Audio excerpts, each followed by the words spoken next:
Hello, and welcome to Cheers to Fears, where we take horror films and turn them into drinking games. We're your two hosts. I'm Tucker. And I'm Alex. Today we are going to be making a drinking game for Creep, directed by Brice. The movie is written by Brice and Mark Duplass. Duplass has starred in a number of shows, including one of my favorites, The League. You can see how the budget for the film is basically nothing, as there is just two characters in the entire movie, who are played by both Brice and Duplass. But they really make the movie work being just two guys and a camera. Also, we should mention that the two Creep movies were recommended to us by Party Pingo. Thanks for the suggestion, and if you have a suggestion of your own, make sure to leave it down in the comments. In Creep, Aaron, played by Brice, goes to meet up with Joseph, who's played by Duplass. Joseph has offered Aaron a seemingly great deal to be recorded for $1,000 a day. However, as Aaron begins to talk and learn more about Joseph, he starts to see a much darker side to him. Aaron then attempts to run away from Joseph, but then Aaron learns that there is no escaping him. He spends a great majority of his time there afterwards, paranoid that Joseph is lurking behind every corner of his house. Now, let's move on to spoilers. If you have not yet seen the movie, go ahead and give it a watch right now with our drinking rules. If you have already seen the movie or spoilers do not bother you, so let's continue and get right down to the rules. So of course our first rule is death, and surprise, surprise, there's only one death in this movie. Yeah. If we didn't warn you about spoilers, last warning, 3, 2, 1, Aaron fucking dies. Yeah. There's two characters in the movie, so it had to be one of them. Yeah. It is also foreshadowed in the beginning with the axe, In the tree stump?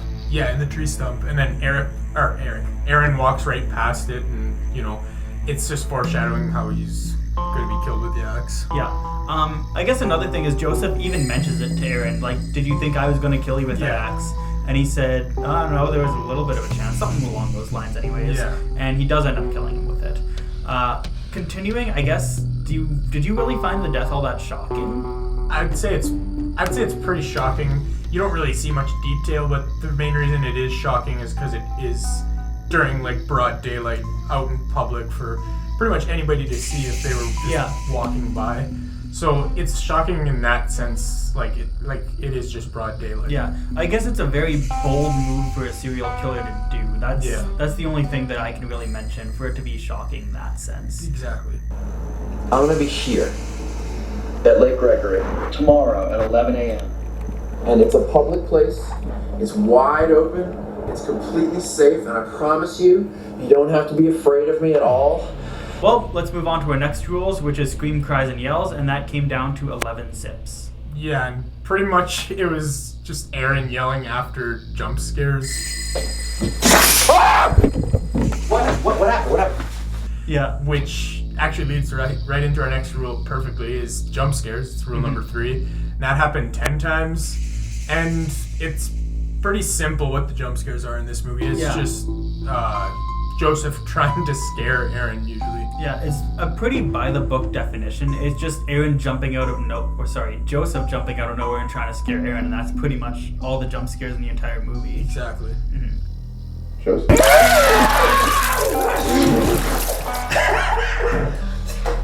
Oh man, I'm sorry. And notice that the numbers for jump scare and screams, cries, and yells kind of are really similar, with 11 for screams, cries, and yells, and 10 for jump scares, so they kind of go hand in hand. Yeah, they pretty much reflect each other. The next rule we have is whenever there's a mention of a wolf being either peach fuzz or seeing a mask, any type in that regard, you take a sip, and that came to a total of 9 sips. Oh, that's peach fuzz. That's just peach fuzz. Say hello. And I thought the mask looked pretty cool. It was pretty detailed mask, looked horrifying, in the right context. In this context, it did look horrifying. Yeah. And I think it was a pretty interesting idea to use a wolf, because you could kind of look at it as a way that Joseph is trying to bring Aaron into his pack, maybe, because he does seem pretty fond of him, at least in the beginning and throughout the whole film. And he wanted him to rip open the other wolf to kind of get the locket. I feel like it could be that he was trying to get him to maybe join his pack. I'm not sure if that was intentional or not, or maybe he did want to just kill him the entire time, but it's really open to interpretation in that sense. Anyways, moving on to rule number 5, it's whenever Aaron talks to the camera, and this happened 8 times throughout the film. Yeah. I feel like there's just not too much to say about this. It's just kind of Aaron inner monologuing. Yeah, exactly.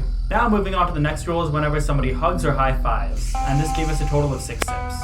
And I think this is another interesting rule because, like, a hug can do a couple different things. Like, it can make someone feel very uncomfortable, especially in this case when you don't even know the guy, or it can make them like trust you more if that's the kind of person they are. Like, a hug can be a very intimate thing. So like, maybe he's just doing that to try and get Aaron to let his guard down and stuff, and like, you know, high fives or make you feel good and stuff. Yeah. So, or it could be on the other sense where he just tries to make Aaron feel very uncomfortable and want to leave. Yeah, exactly. I mean, it is a little weird that we're analyzing a hug this much, but I mean, it does make sense when you really boil down and look deeper into it. It makes a lot of sense for them to include it into the movie. And moving right along to rule number 7, it's whenever Joseph asks Aaron a question. This happened 14 times in the movie. Can I ask you a question? You'll answer me honestly? Okay. When you saw that axe out front of the house, was there a small part of you that thought I might kill you with it?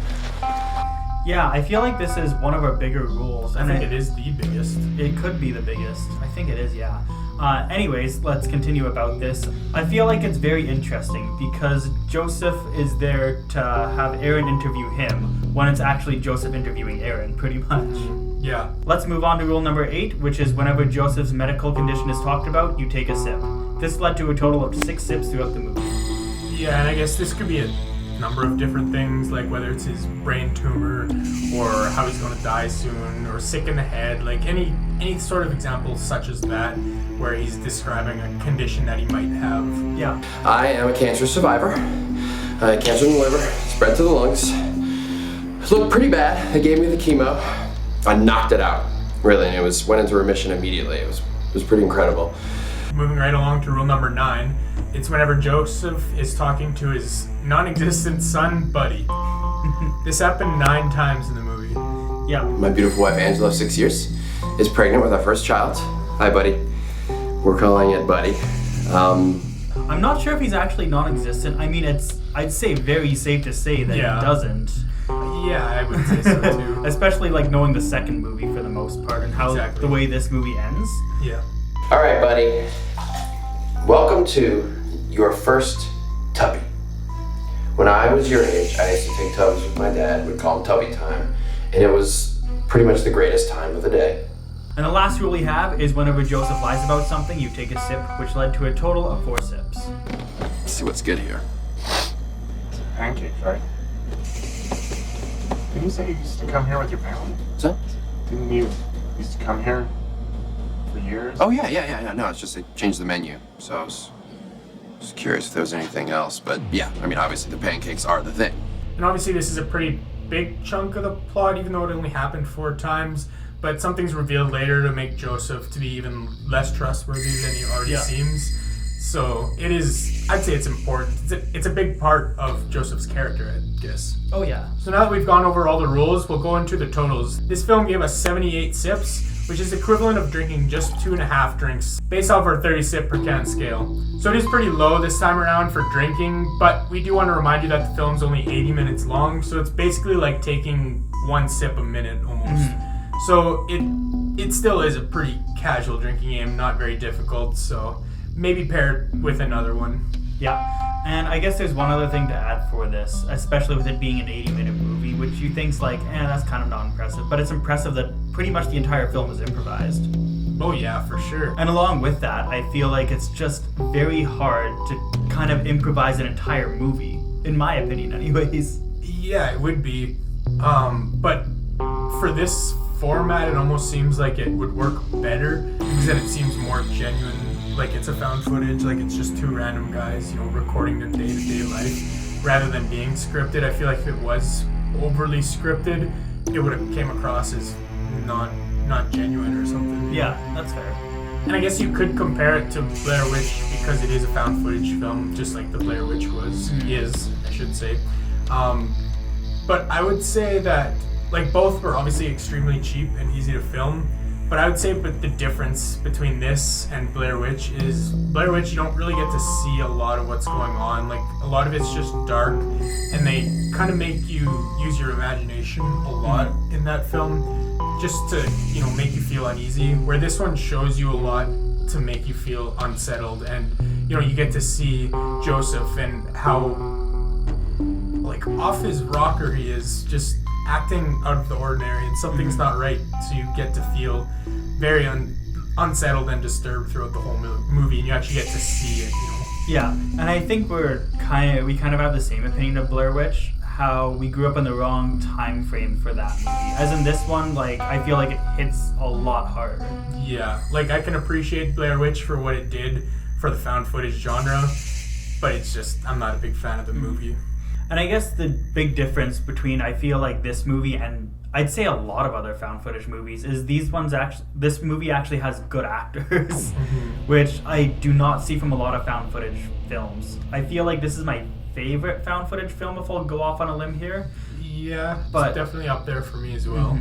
But yeah, no, I feel like a lot of found footage films just don't have great acting, or I'm just not a fan of the genre, I think. But this one's kind of an outlier. This is, I'd say, one of my, I wouldn't say favorite movies, but it's definitely a great film. Yeah, it is definitely a good film and good found footage film.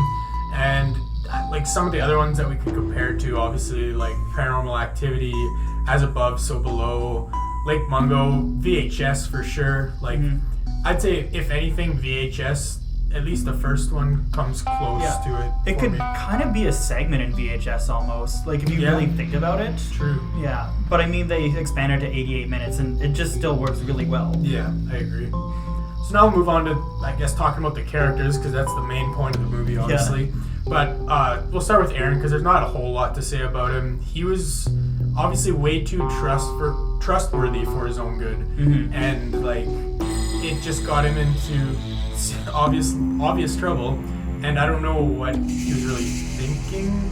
Yeah. From going into this perfect stranger's house and just recording him, and you know, there were so many red flags right from the beginning that I don't know why he continued on with it. But yeah, I'd say like online, obviously like $1,000 a day, like even that raises red flags, right? Yeah, because it's so much money right off the bat. So much for no background check on him. Like, he's just willing to give him $1,000. It's weird. Yeah, I mean, desperate times, I guess, is the one thing. But let's move on to Joseph, because I feel like he's a little bit more interesting. I feel like the main thing behind Joseph is we really don't know his full character, so that makes him, I guess, a little bit more ominous and creepy in a way. Yeah. Like, it's unlike somebody that we know, like, the entire background for, so we can kind of put the pieces together and know what they would and wouldn't do, but this is a character who's just kind of fresh, and we just didn't know anything coming into the movie. Yeah, exactly. And like, we still don't. Like, his character still isn't really developed up until this point. Yeah, in the first Creep, like, you don't learn a whole lot about him. Like, obviously you get to hear his stories and stuff, but it's all lies, and he's just making up a whole image for himself to try and make Aaron... I don't know if he's trying to make Aaron uncomfortable or trying to make him, like, feel sorry for him or what, but he's definitely trying to do something with Aaron and get something out of him, you know. And I feel like it's like a whole metaphor with Joseph being the wolf in sheep's clothing, per se. Kind of because he's a serial killer just portraying a regular human being towards Aaron. Yeah, and all of his victims are obviously just the prey in his eyes. Yeah, exactly. So I guess overall, what were your thoughts on this movie? It was a good film, which I don't say about nearly enough found footage movies. I am not the biggest fan of them. However, yeah, this isn't like my favorite movie of all time or anything like that, but I would definitely watch it again. It's very unsettling for any found footage movie pretty much I've ever seen. Like, there's been a few of the other ones that I've seen had like kind of a similar effect. Like Lake Mungo's a pretty good example. The VHS movies I love, but this one's definitely up there with those ones. I feel like this is one of the best found footage movies. Yeah, I would agree. Like, obviously it's not groundbreaking or anything. I don't know if you could say that about any found footage film. Maybe you could. Oh yeah, you definitely because could. of the effect it had on the genre. But I don't know. I agree. I'm not the biggest fan of found footage films. They can be good if they're done well, but even for this movie, it has a pretty big cult following, and been pretty successful. It has a honestly. surprising cult following, honestly. Yeah. Like even we were saying that we like the movie quite a bit, like top 3 found footage of all time, and it still has a very big cult following. Oh yeah. Like even to our standards, I'd say. And obviously the cast was super small, and even with 2 characters, it's a pretty impressive feat to pull off. Yeah. Speaking of just 2 characters, I feel like it's time to move on to our Darwin Awards ceremony, where we award one not-so-lucky nominee the Darwin Award. This award can be given out to a character that made a stupid decision that resulted in them getting killed, somebody else getting killed, or simply resulting in something bad happening that could have been easily avoided. This award can also be given out to a character that is just plain dumb. Here are the nominees. Today's first nominee is Aaron, for trusting Joseph enough to meet him, despite him clearly having an unstable mind. And of course, the only other nominee we can have is Joseph, for leaving his phone out to be easily accessible by Aaron and give him more information on who Joseph is as a person. And the winner is Aaron. Aaron wins today simply because he was a better candidate than Joseph. And since there were only 2 people in the movie, we had to pick one of the 2, which makes Aaron the easy winner. And with all that being said, we hope you enjoyed our look into Creep suggested to us by Party Pingo. If you end up playing the game alongside the movie, or if you have any other feedback or suggestions, let us know in the comments below. Also let us know in the comments what your favorite found footage horror movie is. Make sure to like and subscribe to our channel so you don't miss the next week's episode, where we are going to be making a drinking game for the sequel, Creep 2. If you want to check out our most recent video, click on the box on the top right. Or if you want to see a playlist of all the drinking games and movies we review, click on the box below it. Thanks for tuning in, and this is us saying, cheers to fears.